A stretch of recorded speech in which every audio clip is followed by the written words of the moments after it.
Heart বা হৃৎপিণ্ডের ধমনীতে blockage একটি গুরুতর সমস্যা। যদি এই সমস্যার সময় মতো চিকিৎসা না হয় তাহলে যে কোনো সময় ব্যক্তির হার্ট অ্যাটাক হতে পারে, যার ফলে তার মৃত্যুও হতে পারে। চিকিৎসকদের মতে যখন হৃৎপিণ্ডের ধমনীতে ব্লকেজ হয় তখন তাকে করোনারি আর্টারি ডিজিজ বলা হয়। এ ধরনের পরিস্থিতিতে হৃৎপিণ্ডের পেশিতে রক্ত বহনকারী ধমনীগুলো সংকুচিত হয়ে যায়, যার ফলে হার্ট অ্যাটাক হয়। এই প্রতিবেদনে আমরা আপনাকে হৃৎপিণ্ডের ধমনীতে ব্লকেজের লক্ষণগুলো সম্পর্কে জানাবো। বুকে ব্যথা বা টান।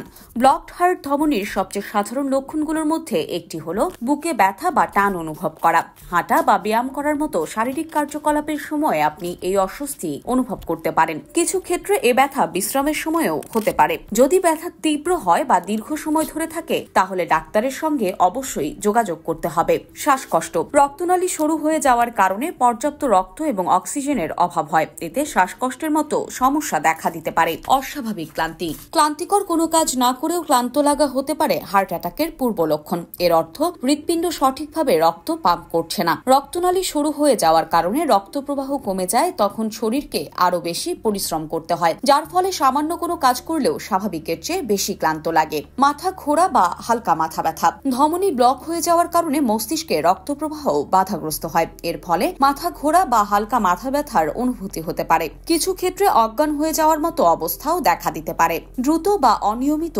হৃদস্পন্দন। হৃৎপিণ্ডের রক্তনালী শুরু হতে থাকলে তার স্বাভাবিক ছন্দের পতন ঘটতে পারে। পুরো দেহে রক্ত সঞ্চালনের কাজটা করার জন্য অতিরিক্ত দ্রুততার সঙ্গে স্পন্দিত হতে পারে হৃৎপিণ্ড। এতে বুক ধড়ফড় করার মতো লক্ষণ দেখা দিতে পারে। এর অর্থ কার্যকরভাবে রক্ত পাম্প করার জন্য লড়াই করছে হৃদযন্ত্র। ঠান্ডা ঘাম। কোনো কারণ ছাড়াই প্রচুর ঘাম হওয়া বা ঠান্ডা এবং আর্দ্রবোধ করা হতে পারে হার্ট অ্যাটাকের পূর্ব লক্ষণ। হৃদযন্ত্রের রক্ত প্রবাহ বন্ধ থাকলে এটি ঘটতে পারে।